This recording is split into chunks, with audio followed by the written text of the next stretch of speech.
આજની ધર્મકથા. પ્રણામ. પરમ પૂજ્ય આચાર્ય ભગવાન શ્રીમદ વિજય વાદી દેવ સુરેશ્વરજી મહારાજ લગભગ છેલ્લા 45-47 દિવસથી આપણે એમના ચરિત્રનો આસ્વાદ લઈ રહ્યા છીએ. એક એવું વ્યક્તિત્વ કે જેના જીવનની અંદરમાં ડોક્યું કરવાનું કદાચ આપણું થયું જ ન હતું. આપણા અજ્ઞાનના કારણે, આપણો રસ આ વિષયમાં ઓછો હોય એના કારણે, અને કદાચ કોઈએ આપણને કીધું નહીં એ પણ કારણે. જોકે અંતે એ તો એ પણ આપણું અજ્ઞાન જ છે કે આપણે કોઈકના અવલંબને ચાલીએ છીએ કે ભાઈ અમને કોઈક બોલશે તો જ અમને ખબર પડશે. પણ જે થયું, અંતે આસ્વાદ મળ્યો, એનો આનંદ, અને એ આસ્વાદ દ્વારા આપણે હવે શું કરશું એની વિચારણા. આમ છે ને, સામાન્યથી આપણો એક અનુભવ હોવો જોઈએ, હશે આપણા બધાનો, કે કોઈ એક ટેસ્ટી વસ્તુ ખાધી હોય ને તો લોકોને કહેવા માટે નહીં, ઓવરઓલ આપણા પોતાના ફીલ કરવા માટે પણ આપણને એ બહુ જ ગમતી અને બહુ જ સારી બનેલી એવી ટેસ્ટી વસ્તુનો સ્વાદ જે છે એ ઘણા વખત સુધી યાદ રહેતો હોય. ટેકનિકલી જોવા જઈએ, અગર કોઈ એમ પૂછે કે ભાઈ તારા મોઢામાં હજી એનો કોઈ કણિયો છે, તો કણિયો નથી. પણ કોઈ પૂછે કે કેવું હતું, તો મહિનાઓ પછી પણ આપણે એવું કહી શકીએ કે અરે એ દિવસે તો જે બન્યું હતું ને એકદમ અપૂર્વ હતું. હા, એવું બની શકે કે આપણે એને એક્ઝેક્ટ ડિસ્ક્રાઇબ ન કરી શકીએ કે આ એક્ઝેક્ટ કેવું હતું, આમાં હળદર કેટલી હતી, મસાલો કેટલો હતો, ગળપણ કેટલું હતું, ખટાશ કેટલી હતી, એવું ન કહી શકીએ. પણ આમ આપણે તરોતાજા થઈ જઈએ એ સાંભળતા જ. આ આપણા બધાનો અનુભવ છે. પણ એની માટેની 2 રિક્વાયરમેન્ટ હોય. નંબર 1, વસ્તુ ટેસ્ટી બનેલી હોવી જોઈતી હતી, અને નંબર 2, એ આપણને ગમતી હોવી જોઈતી હતી. આ 2 વસ્તુનું સંયોજન છે ને, એ જ યાદ ઊભી કરે છે દરેક ક્ષેત્રમાં, દરેક વસ્તુઓમાં. અશુભની અંદરમાં આ ક્રિયા બહુ વારંવાર થતી હોય છે. આપણે અગર કોઈ પ્રત્યેનો દ્વેષ પણ યાદ રાખ્યો છે ને, તો પણ એમાં આ જ 2 વસ્તુનું સંયોજન છે. નંબર 1, દ્વેષ કરવો આપણને ગમે છે સંસ્કારથી પણ, અને નંબર 2, એ દિવસે પ્રસંગ એટલો ઇન્ટેન્સ બન્યો હોય કે એની યાદ આપણા મગજમાં તીવ્ર રહે છે. એટલે જીવનની દરેક ઘટનામાં 2 વસ્તુ છે. જો આપણને ગમતી નથી ને તો આપણે યાદ નથી રાખી શકતા. એનો ગમો તો છે જ, જાણે કે અજાણીએ આપણને સારા કે નરસા બંને પ્રસંગનો ગમો છે, અને બીજું એ પ્રસંગની ઇન્ટેન્સિટી છે. પૂજ્ય વાદીદેવ સુરી મહારાજ સાહેબના જીવન ચરિત્રની અંદરમાં બહુ પ્રામાણિકપણે એ ઇન્ટેન્સિટી ઊભી થવાનો પ્રયત્ન થયો. એમનું જીવન જ એવું હતું, એમના આ વાદ ને બધાના પ્રસંગો જ એવા હતા કે આપણને ખરેખર સ્પર્શી જાય. એટલે ઇન્ટેન્સિટી તો ઇટસેલ્ફ એમનામાં હતી જ એ ચરિત્રમાં. હવે જો ઊભું કરવાનું છે એ આપણો ગમો છે. જેટલો જેનો ગમો એટલું એનું સ્મરણ વધારે. આપણો ગમો ફક્ત વાણીનો હશે તો એમ થશે કે ભાઈ 2 દિવસ પછીથી એમ યાદ આવશે કે અચ્છા, ચરિત્ર બહુ સરસ હતું. અને અઠવાડિયા પછી કોઈ પૂછશે તો કે હા, હું સાંભળ્યું છે, મેં મારું નોલેજ છે, પણ એનો આસ્વાદ નહીં હોય. અને જો એમણે કરેલા કાર્યોનો આપણને ગમો હશે તો મહિનાઓની, વર્ષો પછી પણ આપણને ઉપકારી લાગશે. આમ સહજ કલ્પના કરીએ કે પરમાત્માના શાસનના એક સિદ્ધાંતની રક્ષા માટે જે વ્યક્તિએ વાક યુદ્ધ કર્યું છે એની માટે આપણને કિંમત કેટલી છે. આની જગ્યાએ અગર કોઈ વ્યક્તિએ યુદ્ધ લડ્યું હોત, એકલે હાથે જજુમી અને બધાને ખતમ કરી દીધા હોત, અને ભગવાનના શાસનનો જય જયકાર કરી દીધો હોત, તો એમની ગુણગાથા બહુ ગવાતી હોત. કેમ? કારણ કે એ ફિઝિકલ યુદ્ધ હતું. આપણને એની કિંમત બહુ જ છે, બહુ જ. વાક યુદ્ધ એની આપણને બહુ કિંમતો નથી, કારણ કે આપણે એટલા છીછરા અને છમકલા જેવા વાક યુદ્ધો કરતા થઈ ગયા કે આવા વિશાળ કાર્યને બિરદાવવા માટે પણ આપણી પાસે ક્ષમતા ના બચી. પણ આ ઊભી કરવા જેવી છે જ, કારણ કે આ જ પાત્રતા ઊભી કરવાનો માર્ગ છે. પુણ્ય પુરુષોનું સ્મરણ, પુણ્ય પ્રસંગોનું સ્મરણ, એ એક એવી પાત્રતા છે કે જે કુદરતને સંકેત આપે છે કે મારો ગમો આ જ વસ્તુઓ છે. અને ધીમે ધીમે ધીમે જેટલું ઘૂંટશું એટલો કુદરતને સંકેત જશે કે ભાઈ જરા પ્લીઝ મને આવી જ વસ્તુઓ આપને જીવનમાં. પણ એમ માંગવાથી નહીં મળે, એને ઘૂંટવાથી મળશે. આટલું ઇઝી હોત ને કે મેં ભગવાન આગળ પ્રાર્થના કરી કે ભગવાન મને સુખી રાખ, અને આપણે સુખી બની ગયા હોત તો અનંતકાળનું ભવભ્રમણ ન હોત. પુરુષાર્થ ઇઝ ડેડલી રિક્વાયર્ડ. તો આ માનસિક પુરુષાર્થ આપણે વાદીદેવ શ્રી મહારાજ સાહેબ માટે કરીએ. એમના જીવનના પ્રસંગો, એમનું એ બાળપણ કે જે બાળપણની અંદરમાં મંડારની અંદરમાં જન્મ થયો, એ મંડારની વાતો જે આપણે લીધી હતી. મંડારથી એમનું માઇગ્રેશન થયું અને એ માઇગ્રેશન પછીથી એમનું આવવાનું ભરૂચ થયું. ત્યાં બનેલો એ અદ્વિતીય પ્રસંગ, અને અદ્વિતીય પ્રસંગમાં મુનિચંદ્રસુરી મહારાજ સાહેબની નજર પડતા એમણે લીધેલો એ સંયમનો માર્ગ. સાવ નાની ઉંમરમાં કચરાને સોનું જોનાર બાળક, એની દીક્ષા લીધી. દીક્ષા પછીનું નામ મુનિ રામચંદ્ર વિજયજી પડ્યું. જબરદસ્ત જ્ઞાન સાધના. એમ કહી શકાય કે આ કાળની અંદરમાં આવા વાકયુદ્ધ કરવાવાળા વ્યક્તિઓ જ ઓછા મળ્યા છે. આ માંગડીના વેઢે ગણાય એવા, એમાંના એક બન્યા. તો એમની જ્ઞાન સાધના કેવી હશે એ આપણે એના દ્વારા સમજી શકાય. એ વાકયુદ્ધો અને પરમાત્માના શાસનના સિદ્ધાંતની રક્ષા એવી પ્રબળ થઈ કે લોકોની અંદરમાં માંગણી થઈ કે ભાઈ અમને તૃતીય પદે વિરાજમાન કરાવો. આચાર્ય પદવી થઈ અને નામ પડ્યું પૂજ્ય દેવસુરી મહારાજ. એમના ચરિત્રનો પ્રભાવ કેવો, તો કે કોકને સાપ કરડી જાય અને તેમ છતાં એમના પગના અભિષિક્ત જળ દ્વારા એ સાપનો ડંખનો ઝેર પણ નીકળી જાય. જેમ પરવાદીઓના મનમાં ભરાયેલા ઝેરને કાઢવામાં સાહેબ સક્ષમ હતા શબ્દો દ્વારા, એમ પોતાના અસ્તિત્વ દ્વારા એ કોઈના દેહની અંદરમાં વ્યાપેલા ઝેરને કાઢવા માટે પણ એટલા જ સક્ષમ હતા. સિંહને પણ મર્યાદા દાખવવી પડે અને સિંહે મર્યાદા પાળવી પડે. આવું તો જીવનમાં આપણે પહેલી વાર સાંભળ્યું હશે. લક્ષ્મણ રેખા સાંભળી હતી, પણ પૂજ્ય દેવસુરી મહારાજ સાહેબની રેખા એ ક્યાં આપણે સાંભળી હતી?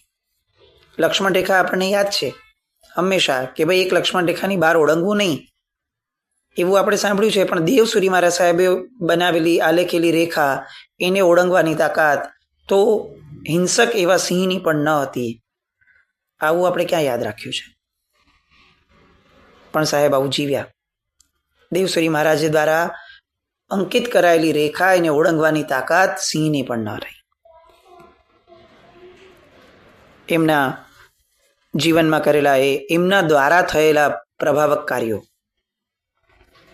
એ સિદ્ધરાજ જયસિંહનો એમના પ્રત્યેનો આદર કેવો કે 12 વર્ષથી નાગોર જીતવા માટેનો પ્રયત્ન કર્યો, નાગોરને ઘેરો ઘાલ્યો અને ખબર પડી કે પૂજ્ય દેવસુરી મહારાજ અંદર બિરાજમાન છે અને પાછો ચાલ્યો ગયો. એક આચાર્યનો શું પ્રભાવ આ ગુજરાતની ભૂમિ ઉપર હતો કે જેને ગુજરાતનો નાથ કહી શકાય એવા વ્યક્તિનો પણ નાથ એ આપણા આચાર્ય ભગવંત હતા.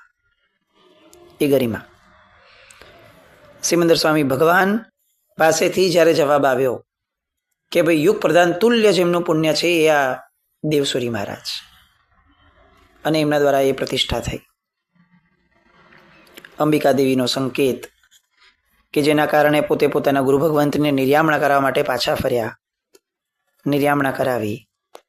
એ પ્રસંગ કે જેમાં મહેલ બનાવ્યો હતો મંત્રીએ, અને એ મહેલને જોવા માટે સાહેબ પધાર્યા, અને સાહેબની એક જ ટકોર અને શાંતુ મંત્રીએ પોતાના એ અપ્રતિમ મહેલને ઔષધશાળા બનાવી દીધી. આવું સમર્પણ પૂજ્ય દેવસુરી મહારાજ સાહેબ પ્રત્યેનું. અને પછીથી આપણો મૂળ પ્રસંગ કે જેમાં કુમુદચંદ્રજીએ વાદનું નિમિત્ત આપ્યું, સાધ્વીજી ભગવંતની સાથે બહુ જ નિંદનીય ગણાય એવો પ્રસંગ એમની પાસે કરાવડાવ્યો, અને સાધ્વીજી ભગવંતનો આક્રોશ એક આચાર્યને, પોતાના ગચ્છના નાયકને એમણે ઠાલવેલો આક્રોશ કે ઓલો દુર્વિનીત પોતાના પાપથી તો પડશે કે નહીં એ ખબર નથી, પણ એટલું નક્કી છે કે જો આમને આમ ચાલ્યું તો તમારા ભરોસે ચાલેલો એ આપણો શ્રી સંઘ એ પડી જશે. આવું કઠોર, કડવું, ઠપકાદાયક વેણ એને પણ પૂજ્ય દેવસુરી મહારાજે સંવેદ્યું. ત્યાં એમને પોતાનું પદ, પોતાની સત્તા, પોતાની ગરિમા એ ક્યાંય કર્તૃત્વ કે અહંકાર રૂપે નડી નહીં, અને એમણે એ આધારે વાદની જાહેરાત કરી. પાટણ સંઘને પત્ર લખાયો. પાટણ શ્રી સંઘે જે ઉલ્લાસપૂર્વક, અભૂતપૂર્વ ઉલ્લાસપૂર્વક એમણે જે જવાબ આપ્યો, અને એ ફક્ત જવાબ એવું નહીં, 300 શ્રાવક, 700 શ્રાવિકાઓનો એ આંબિલનો ભીષણ તપ, માંગલિક તપ કે જેના કારણે કદાચ આ વાદની અંદરમાં પૂજ્ય દેવશ્રી મહારાજને પુણ્યનું અને સૂક્ષ્મનું બળ મળ્યું હશે, એવો એ જવાબ. પાટણ પ્રત્યેનો એમનો વિહાર, પાટણમાં પ્રવેશ, કુમુદચંદ્રજી દ્વારા ખેલાયેલા એ બધા દાવો, રાજમાતા મીનળદેવી, મીનળદેવી, એમને મૂકેલી શરતો, વાદીદેવશ્રી મહારાજ સાહેબે સહજપણે સ્વીકારેલી એ શરતો, આખું ગુજરાત અને આખા ગુજરાતનો શ્વેતાંબર મત એ સ્ટેક ઉપર મુકાય એ રીતની એ શરતો.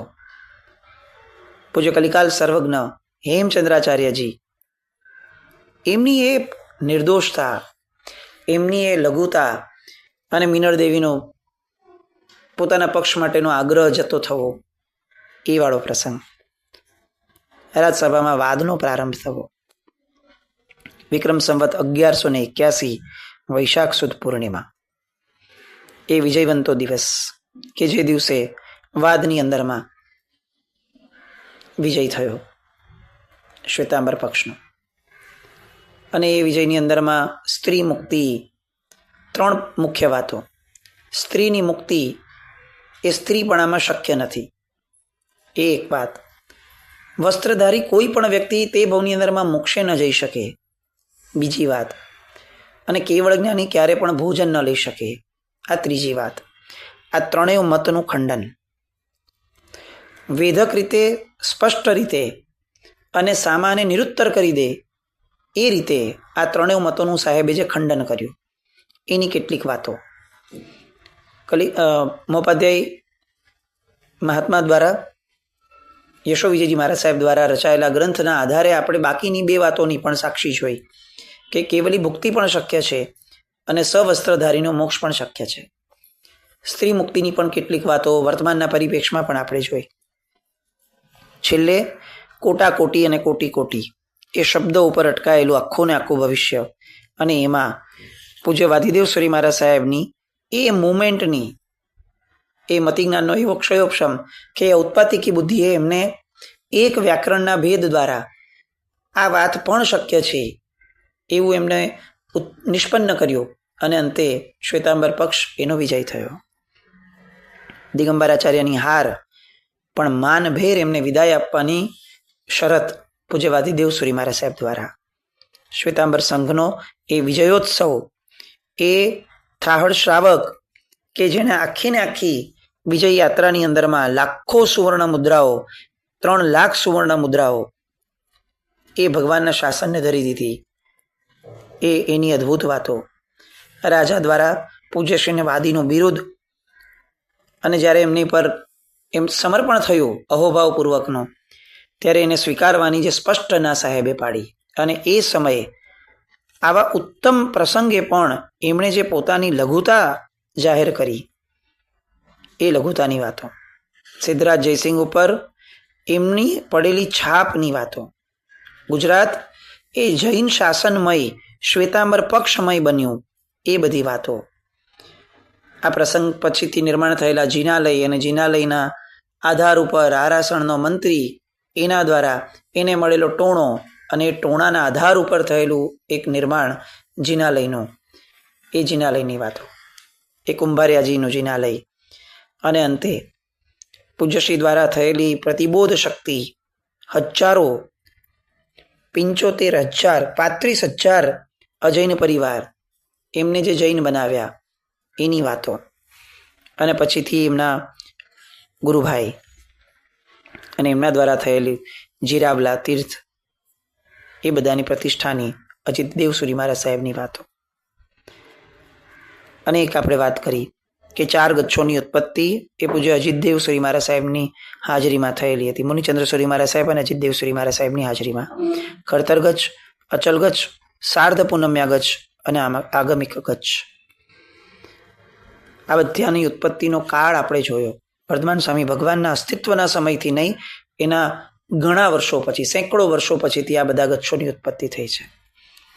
આ બધી વાતોની સાક્ષી આપણે પૂરી, એનો રસાસ્વાદ માણ્યો.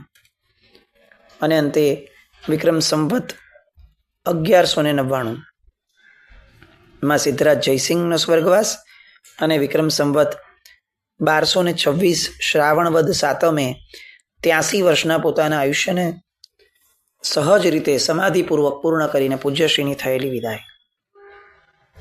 નમોસ્તુ તે વસ્ત્ર પ્રતિષ્ઠાચાર્યાય, આ શબ્દ દ્વારા આપણે એમને અંતે સમર્પણ આપ્યું. આ આખી વાર્તા પૂરી થઈ, પણ આપણી વાર્તા શરૂ કરીએ. સ્ત્રી મુક્તિ માટે જેમણે આ હદ સુધી જૈન શાસનમાં આહલેખ જગાડી હતી, એ મહાપુરુષને આપણા ઘરની સ્ત્રીઓ સુધી પહોંચાડીએ, એમના પ્રત્યેના સદભાવને, અહોભાવને. એ મલ્લીનાથ દાદાને કે જેમના નામ ઉપર 2 સંપ્રદાયો પડી ગયા, કે મલ્લીનાથ દાદાને સ્ત્રી તરીકે નથી સ્વીકારવા અને એક આખો મત ઊભો થાય, બીજા પણ કારણો, પણ મુખ્યપણે આવા કારણોસર, અને તેમ છતાં ભગવાનનું શાસન, એમનો સિદ્ધાંત અડગ અને અડોલ રહે, એ માટે થયેલા આ બધા ગુરુ ભગવંતો દ્વારાના પ્રયાસો. સ્ત્રીની મુક્તિ શક્ય છે. સ્ત્રીનું સ્વાતંત્ર્ય જે છે ને, એ ખરેખર મોક્ષમાં જ છે. અને કોઈ પણ વ્યક્તિનું સ્વાતંત્ર્ય ખરા અર્થની અંદરમાં તો મોક્ષમાં જ છે. તો એ મોક્ષ માટેનો માર્ગ, એને સમજવાનો પ્રયત્ન અને એનું અર્ધ્ય સમર્પણ કરવા જેવું પૂજ્ય વાદીદેવ શ્રી મહારાજને. કેવળ જ્ઞાની પણ આહાર લે છે. વસ્ત્રધારી મોક્ષે જાય છે, વસ્ત્રધારી મોક્ષે નથી જઈ શકતા, આ વાતનું ખંડન. આ બધા દ્વારા આપણે સાર લીધો કે આપણા વર્તમાન જૈન શાસનની અંદરમાં જેટલા પણ પ્રશ્નો હશે, આપણે આપણા ગુરુ ભગવંતોને કહેશું બહુ વિનમ્રતાથી કે સાહેબ, આ બધું છે ને પ્રચાર દ્વારા, અમને કંઈક કહેવા દ્વારા, વિરોધ ઊભો કરવા દ્વારા, સમ્યક્ત્વી ને મિથ્યાત્વીની બધી વાતો કરવા દ્વારા, આ બધું કરવા દ્વારા જે પણ આ ઊભું થાય છે, એના કરતાં સાહેબ તમે લોકો વાદ કરી અને પૂરું કરો ને. વિદ્વાનોનો વિષય છે તો વિદ્વાનો તો વાદ કરે, વિવાદ ન કરે. અને જે વિવાદ કરે એને વિદ્વાન કઈ રીતે કહેશું? આવી બધી વાતો બહુ સાહજિક રીતે સ્ફુરેલી વાતો, ક્યાંય કોઈ તેજોદ્વેષ, ક્યાંય કોઈ પ્રત્યેનો અસદભાવ, કંઈ જ નહીં. મને મારું ભગવાનનું શાસન એ સરસ જોઈએ છે, એ જ આશયથી ઊભી થયેલી વાતો. કોઈને મારે ખરાબ સાબિત કરવા છે એવી વાત નહીં, અને એવું જન્માવવું પણ નહીં. અને જેને ખરેખર ભગવાનનું શાસન સરસ લાગતું હશે ને, એને કોઈ માણસ ખરાબ લાગી જ નહીં શકે. કારણ કે ભગવાને પોતાના શાસનની અંદરમાં 14 રાજલોકના નિગોદના જીવને પણ છોડ્યો નથી.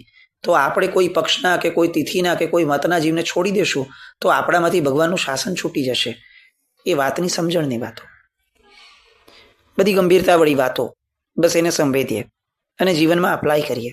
સારી વાતો સાંભળી અને મજા કરી, અનુમોદના કરી અને છોડી દઈએ એટલી ક્ષણજીવી આવી ઉત્તમ વાતોને ન બનાવીએ. ઉત્તમ વાતો સાંભળવા માટે પુણ્ય જોઈએ, અને એ પુણ્યની અસર જો દીર્ઘકાળ માટે ન લઈ શકતા હોઈએ તો ઈશ્વર આપણને ફરીવાર પુણ્ય કયા ભરોસે આપશે એવું પણ વિચારીએ.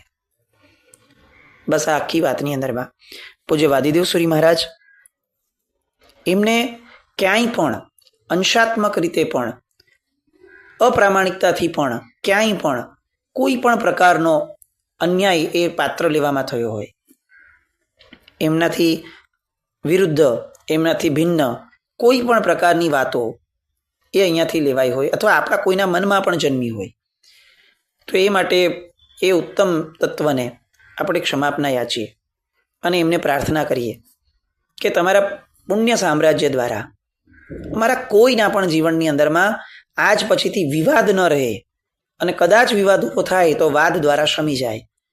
અને વાદ પણ પ્રામાણિક હોય, દ્વેષ વિનાનો હોય.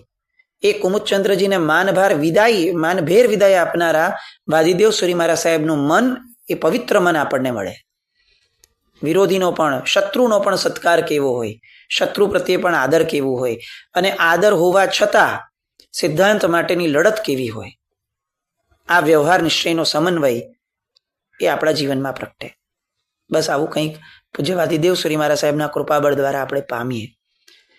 લોકોને માપવાનું બંધ કરીએ અને પામવાનું આપણે શરૂ કરીએ. બસ એવું કંઈક થાય એવી શુભ મંગલ કામના. જીના આજ્ઞાવૃત કંઈ પણ બોલાયું તો મિચ્છામિ દુક્કડમ. જય નમ, જય અતિશાસન.